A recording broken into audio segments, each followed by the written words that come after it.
Hey everybody, and welcome back to my unprocessed life. It's time to head over to Dylan's soccer practice and hang out there for a bit. It's been a pretty uneventful day as far as food goes. We had vendors take me out for lunch today, as I discussed earlier, and that turned out actually pretty well, all things considered.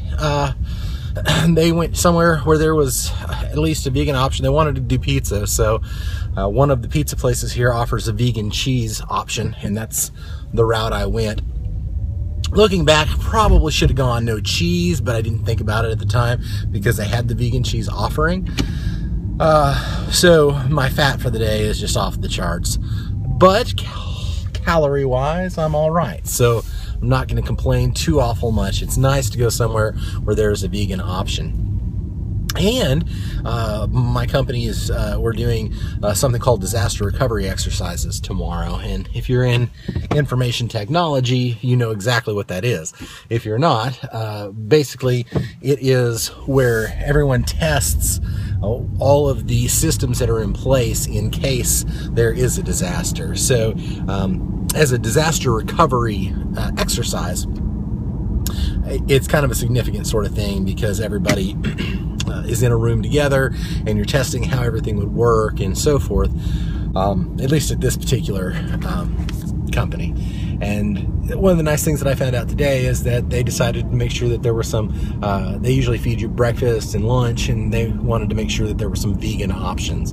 So they, and I know that's for me because there are very few vegans around in Birmingham, Alabama, and even fewer that try to be high raw.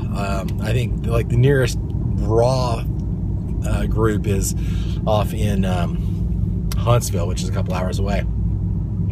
So I was pleasantly surprised about that. It was nice, really nice of my boss to make sure that they thought about me and so forth while they were putting all of this stuff together. So one of the nice things about working at a place where you know, where they kind of treat you like family, and that's one of the nice things about the company I work for now is that they do that. And I really like the company I work for. There are a lot of challenges, of course, because any corporation has them. But I like the group of people I work with, and I really like, you know, there's still some stress points, but I'm really happy about it. So it's nice to be in that situation for sure. Yeah, so today I had a vegan cheese pizza for lunch, and then of course I drank some of my smoothies. I saved one for about an hour from now, 2 hours from now, and that will pretty much end up my food for the day. I believe there is a possibility I still have, I don't know, several hundred calories left that I can eat, so I may eat some more, but I think that's pretty much going to do it for the day. I didn't post my pizza on Instagram, and I may not. It's just a straight up vegan cheese pizza. Nothing really special or spectacular about it. So I'll probably post my smoothies because those are a little bit more creative. The smoothies are, you know, you have to put something into them. Today's smoothie was a good smoothie actually. It was a chocolate smoothie. We had that Vega protein powder. And we also had 5 bananas, a liter of water, and 2 cups of strawberries as a nice little berry twist to it. So it was a nice smoothie today. I really enjoyed the change up and enjoyed getting all of the protein and amino acid profile in that I needed to. So all things considered, pretty successful food day, which is nice because I had a number of them that were off. You know, routine is really, really good for trying to stick to diets or eating patterns or lifestyles. Once you get into a routine, it makes it so much easier. The challenge that we have a lot of the time for a lot of people, and myself included, is that what will happen is that you get thrown a curve by things that take you out of your routine. And when that happens, sometimes it's hard to adjust. It's easy to freak out and be like, oh my God, what am I going to do? You know, and so forth. Today I got hit up by an interesting one, and I may have talked about this before. It was a meme, and it was like, you know, the joke to play on your vegan friend who passed out. and they show a picture of somebody, you know, passed out with a half-eaten burger and fries in bed. And, you know, they were joking about that today at lunch. And you know, I tried to nicely take an exception to that as best I could. I said, you know, they said, well, hey, well, what would you do? And I said, I don't know. Maybe come up with a meme that shows someone crucifying Christ in bed and laugh about that for a Christian, which I don't find that funny. I find that horrific and sacrilegious. But what a lot of people fail to realize is that veganism is a religion to a lot of people, especially veganism. Not trying to eat healthy, not a plant-based diet, not you know, not eating more healthily. What we're talking about is veganism and being a vegan, and that encompasses a pretty strict piece. It's not just about what you don't eat.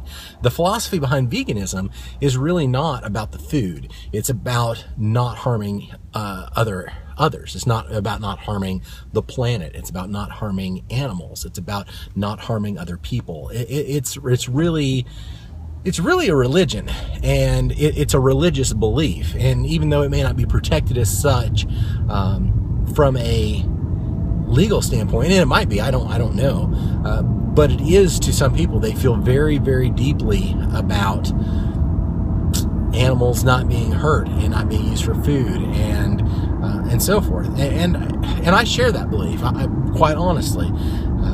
However, you know, when I made that statement today, that, well, I think they're not even close to being the same thing. Well, they really, really are. If you take something that you believe in it as a religion, basically, and you make light of it as something that might be funny to other people, you know, and you know, then one of the interesting things was, well, everybody gets offended about everything. Well, that's true, but you know, I don't tell certain jokes in front of certain people as a courtesy. You know, one of the jokes that I always told that Christians just cringe at is you know, the joke, why doesn't Jesus Christ eat M&Ms? Let it keep falling through the holes in his hands. Now, granted, that's not funny if you have any reverence for Jesus Christ, either the man or the God. If you have any reverence for him, then that's not funny to you. If you don't, then it's really funny. And I don't tell that joke to my mother, although my mother's going to see this video and she's going to hear me telling that joke, and she's going to cringe and tell me how it vexes her spirit, and I agree, it does. And I would never outright go and tell that joke in front of my mother and my father or any of my friends who are Christian, you know, who have that belief system, because it's not the right audience. It's not nice. It's really not nice to make fun of other people's religion. And veganism is a religion from the perspective of what they believe and what they hold dear. And so when you make light of that, then it's just as offensive to the vegans as some of the sacrilegious things are offensive to you, if you're a Christian and so forth. So that's just something to remember, and I think it's worth noting that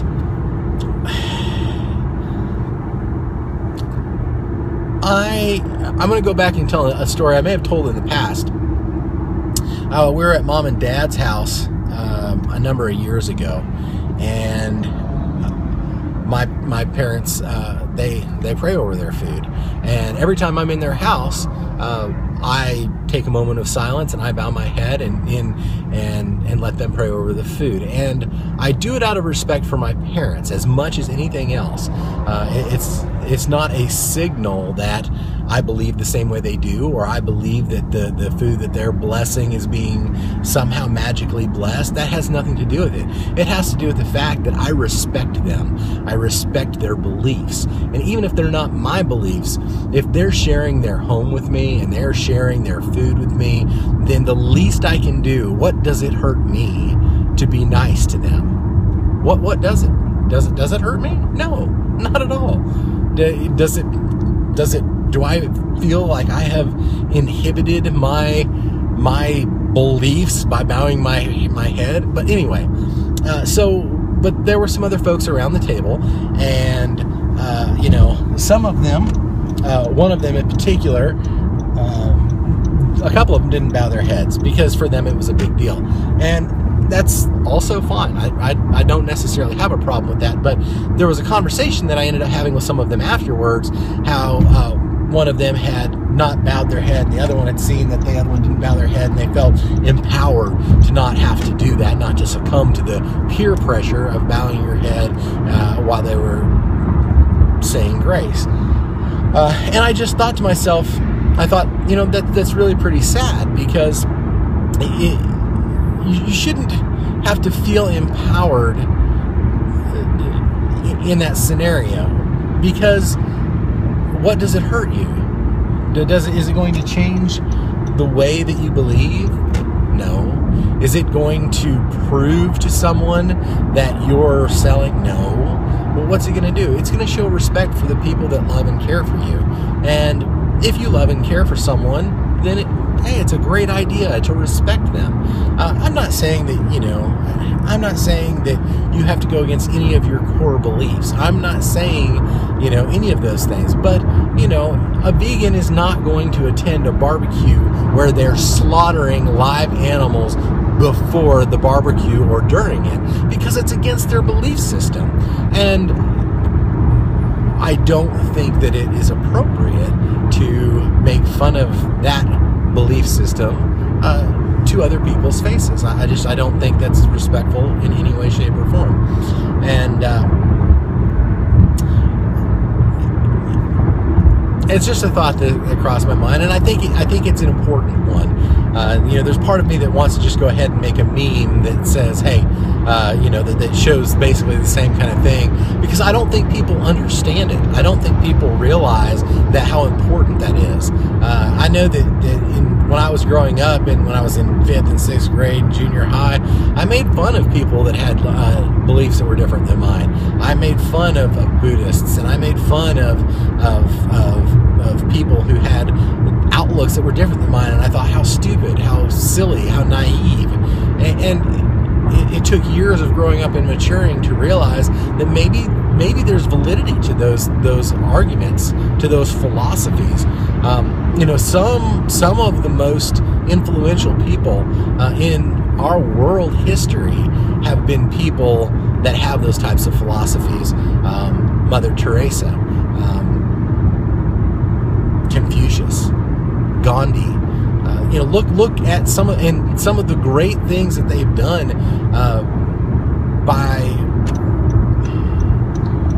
bringing philosophical conversations to people and to loving people. Mother Teresa, for instance. There's some amazing people out there, and they don't share my beliefs, and I don't share theirs. But I cannot tell you how much I respect some of those people. I respect those people beyond measure, because they have done wonderful things for humankind, for other people. And those are things to be respected and, not made fun of. Yeah, one of my friends made the point, hey, well, the internet is, pretty much for offending people. And that's true. And when it's on the internet and, I just scroll past it. I just delete it. I try not to bother it much unless it comes from a friend of mine. Someone close to me. Someone who believes that I have legitimacy in my life and in my thought processes, who respects me.